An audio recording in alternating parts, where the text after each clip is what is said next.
shorts, a wheezy smoker and heavy drinker. His nickname was Tuna. He was most people's nightmare, a reckless millionaire with the values of a delinquent and a bark-like laugh. He liked saying, "I'm a crude sumbitch." He was from the mainland, Sweetwater, Nevada, but he pretended to be worse than he was. He had the sort of devilish gaze that showed a mind in motion. "What's yours, drink or weed?" We had met in his hotel bar. He had a cocktail in one hand and a cigarette in the other.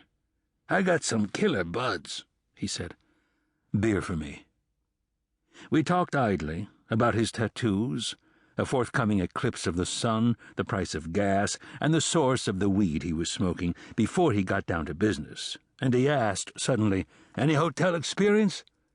"I've stayed in a lot of hotels." He laughed in his barking way, and then, out of breath from the laughter, he went slack-jawed and gasped blue smoke. Finally he recovered and said, "Hey, I've known a lot of assholes, but that doesn't make me a proctologist." I admitted that I had no experience running a hotel, that I was a writer, had been a writer. Every enterprise I had run in my head.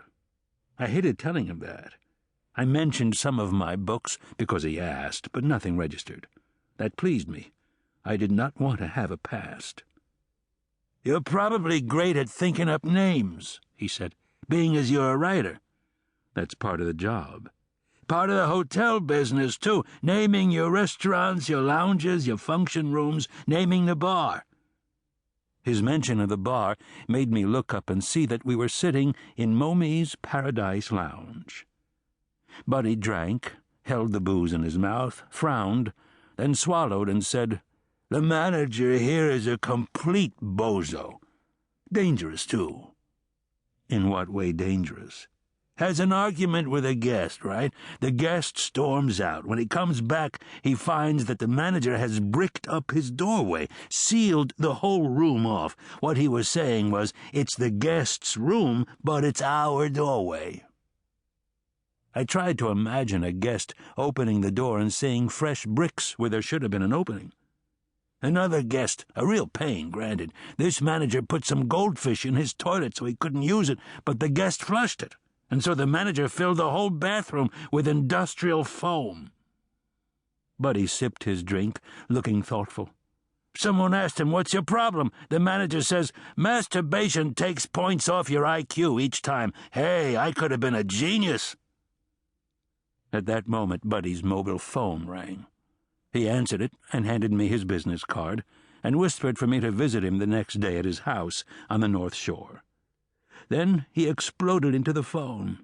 Hearing him hollering at someone else, I realized how polite he had been with me. Buddy was watching an inaudible television when I found him the next day. Because he was supine and less animated, he looked more debauched. He lay in a hammock on a porch of his house, a large square building with porches like pulled-out bureau drawers, standing among rattling palm trees at the edge of Sunset Beach and the toppling, sliding waves. The sound of surf overwhelmed the sound of the television program he was watching. The women in bathing suits on the TV were not half as attractive as the ones on the beach below where he lay. "This Lolo manager," he said, rolling his eyes, continuing where we had left off. "I'll give you another example. He sees a very pretty guest and introduces himself. He accompanies her to her room. They admire the view from her lanai, and he says, 'Excuse me.' He goes into her john and takes a big, loud leak." Buddy shook his head with disapproval. "The woman is so spooked, she moves out." As I listened, I watched a rat moving smoothly along the baseboard of Buddy's big house like a blown leaf. "He's got a professional massage table in one room. He offers massages to women. Now and then he goes a little too far. Some like it, others don't. There are complaints." "He's a qualified masseur?" "He's a three-balled tomcat. Like I said, he stepped on his dick." I laughed in spite of myself, and Buddy joined me, barking. This second time I saw Buddy, he seemed more devilish, watching him swinging in his